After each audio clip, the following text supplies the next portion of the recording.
Hey everyone, welcome back to ML Instinct. I'm Mathieu and today we're doing a deep dive into positional embedding for attention-based LLMs. So we'll start from the basics, why we even need positional information, then walk through sinusoidal embeddings from the original transformer, relative position representations from show, and then spend the bulk of our time on rope, which is what most modern LLMs actually use. After that, we'll look at how yarn extends rope to handle longer contexts, and we'll finish with a quick detour into Mamba and how state space models handle the same length generalization problem. Let's jump in. So here's the fundamental problem. If you look at the self-attention mechanism, queries, keys, and values are just linear projections of the input token. Q equals WQ times X, key equals W key times X, V equals WV times X. The attention score between positions M and N is the dot product of QM and QN scaled by the square root of dk. Now here's the thing. There is no position information anywhere in this formula. If you take a sentence like the cat sat on and shuffle it to sat on the cat, the attention score are exactly the same, just permuted. Self-attention is literally a bag of words. It treats the inputs as a set, not as a sequence.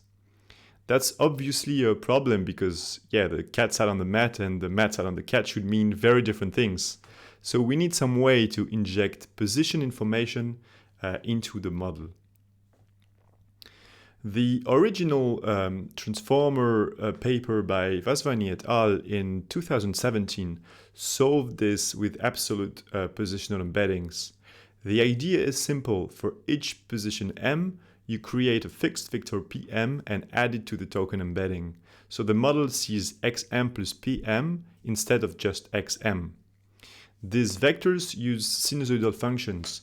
Even dimensions get a sine, odd dimensions get a cosine. And the frequency decreases geometrically across dimensions. Dimension 0 oscillates fast, it captures local position, and dimension d-1 oscillates very slowly. It captures global position. So each entry in this positional vector depends on both the position m and the dimension index I. This works reasonably well, but it has a key limitation. The attention score now depends on the absolute positions of both tokens, not just their relative distance. And intuitively, the word 3 positions to the left should matter more than the word at position 47. And that's the motivation for relative position embedding. Shou et al. In 2018 proposed a different approach. Instead of adding position to the input, they inject it directly into the attention computation. The key idea is to add a learnable edge vector, Aij, to the keys, where this vector depends only on the relative distance, I minus j, clipped to some maximum range k. So the attention score becomes qi transposed times the quantity qj plus ai minus j. And they do the same thing on the value side. This is nice because the position information is now translation invariant. Shifting the whole sequence doesn't change the relative attention patterns. The model learns what 3 positions to the left means, regardless of where in the sequence you are. But what changed structurally is important. Position is no longer baked into the token embedding. It's injected directly into the attention score and the output aggregation. Unfortunately, Shou's approach has 2 significant drawbacks. First, the pairwise computation problem. Even though there are only 2k plus 1 unique edge vectors, the term qi transposed times ai minus j must be computed for every pair I and j. That's O of L squared computation. And you cannot fold ai minus j into k to avoid this because the offset depends on the query position I.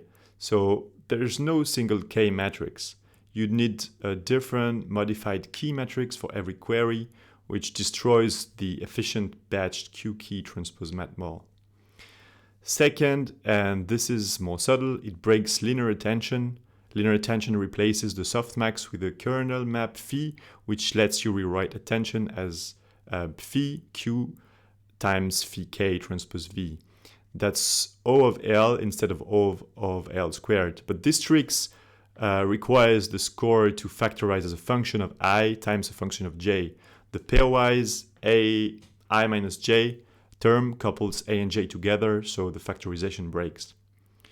These limitations motivate the search for relative position encoding that's both efficient and compatible with the standard attention machinery. And that brings us to ROPE, Rotary Position Embedding, from the RoFormer paper by Su et al. In 2021. This is where things get elegant.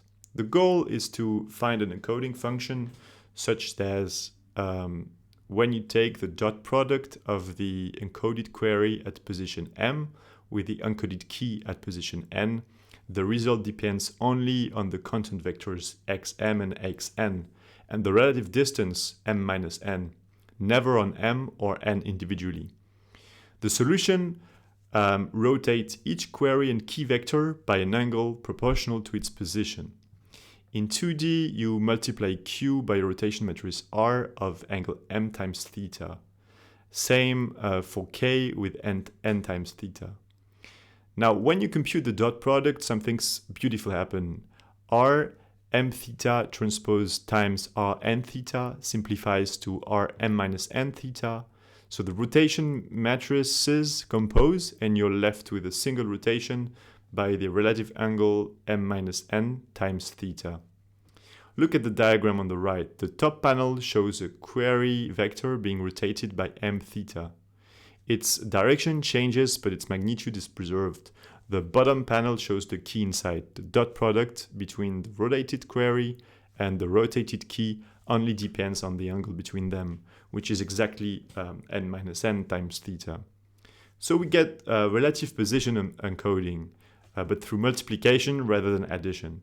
And crucially, there's no pairwise term. The encoding is applied independently to each vector.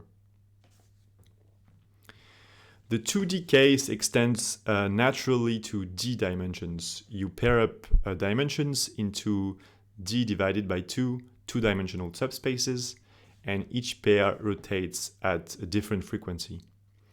The rotation matrix becomes block diagonal. Each block is 2D rotation.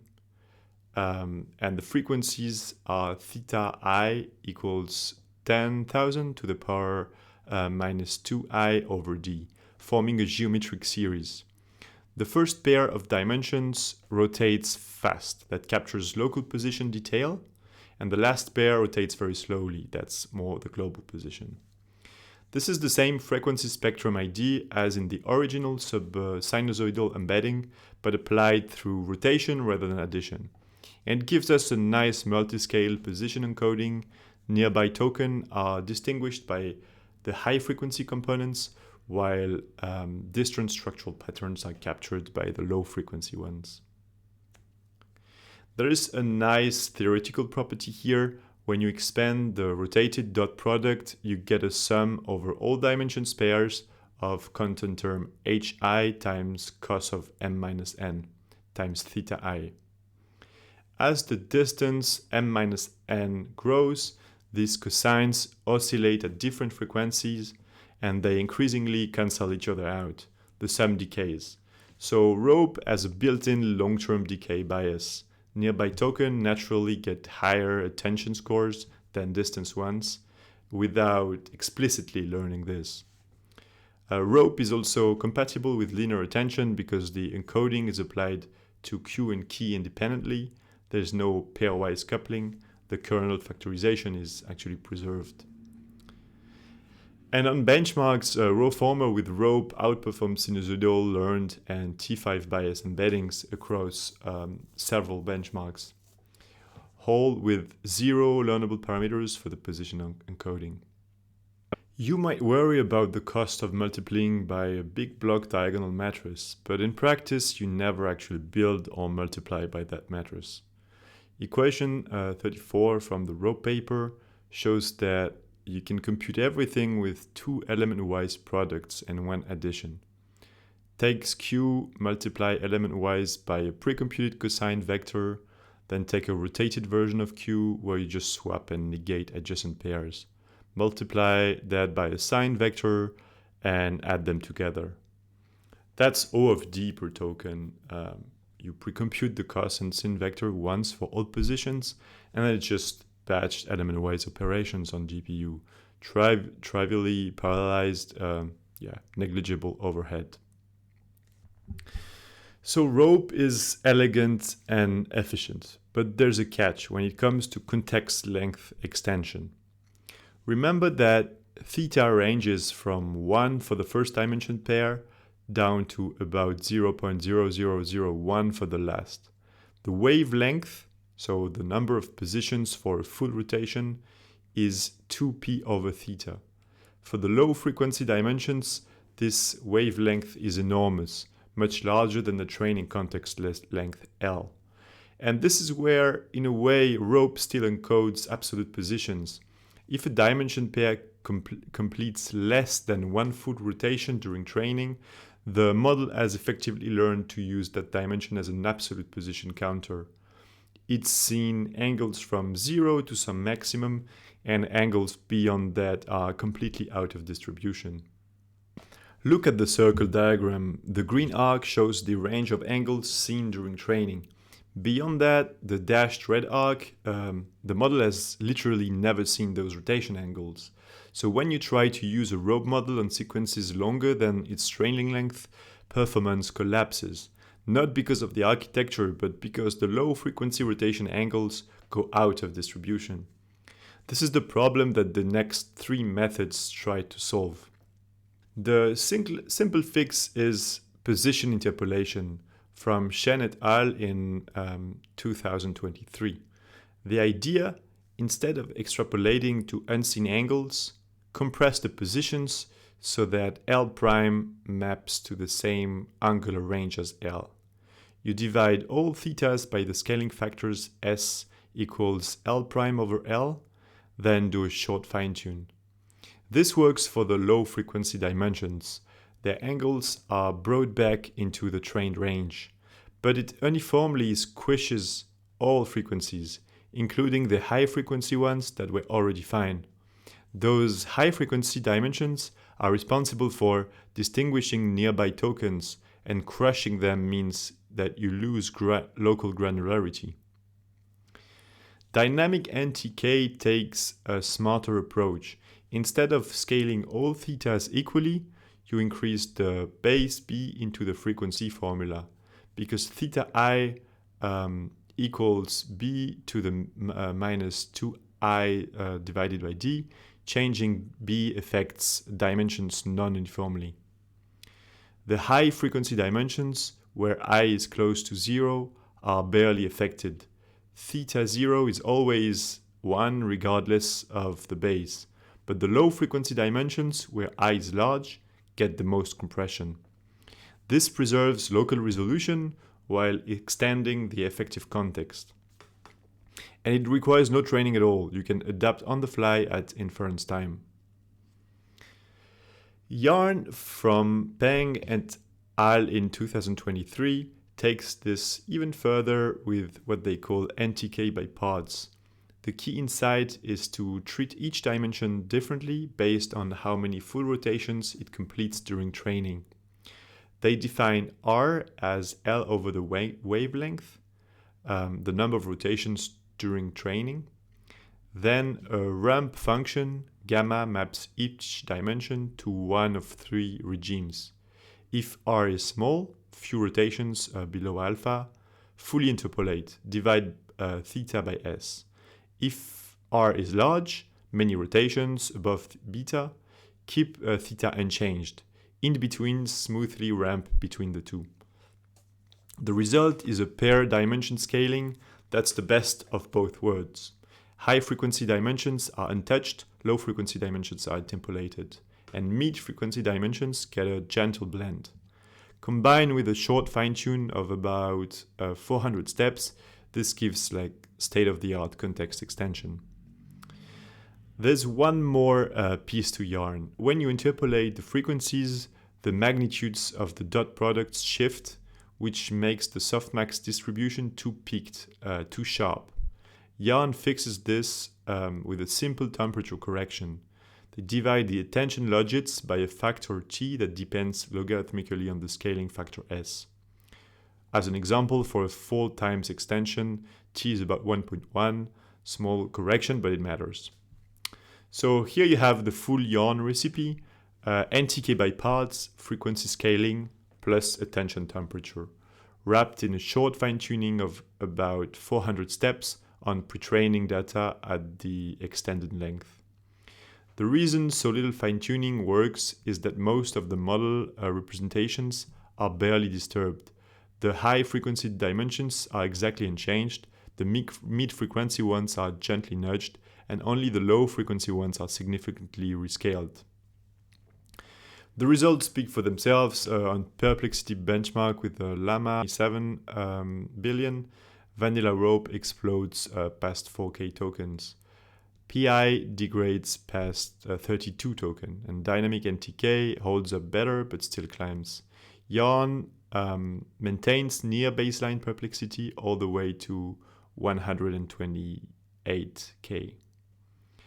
On passkey retrieval, finding a needle in a haystack, Yarn hits 100% accuracy at every length tested, where PI and NTK-aware methods fail at 64 and beyond, and gets there with 2 times fewer tokens and 2.5 times fewer fine-tuning steps than PI, with 0 degradation at the original context length. Before we wrap up, let's take a quick detour outside the attention word. Mamba, a state space model, doesn't use attention at all, so it doesn't have positional embedding, but it faces an analogous problem. When you train on short sequence, the hidden states only ever visit a limited subset of reachable states. At inference on long sequences, the states drift into a region the model has never seen, and performance collapses. Buitrago, Ruiz, and Gu from 2025 proposed 3 post-training interventions, each requiring only about 500 steps, so 0.1% of pre-training.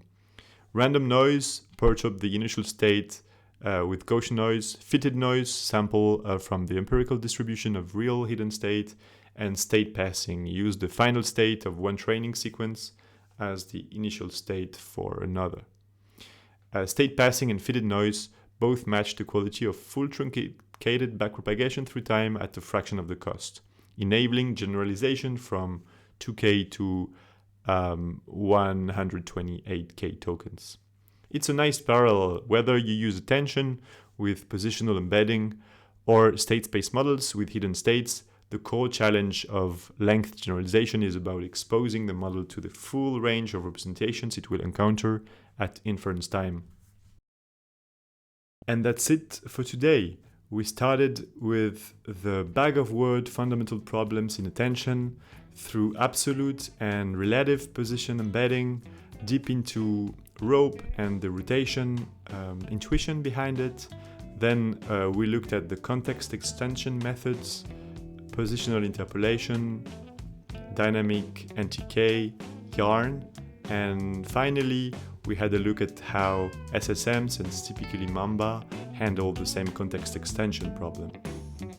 If you found this useful, drop a like and subscribe to ML Instinct for more deep learning deep dives. See you in the next one.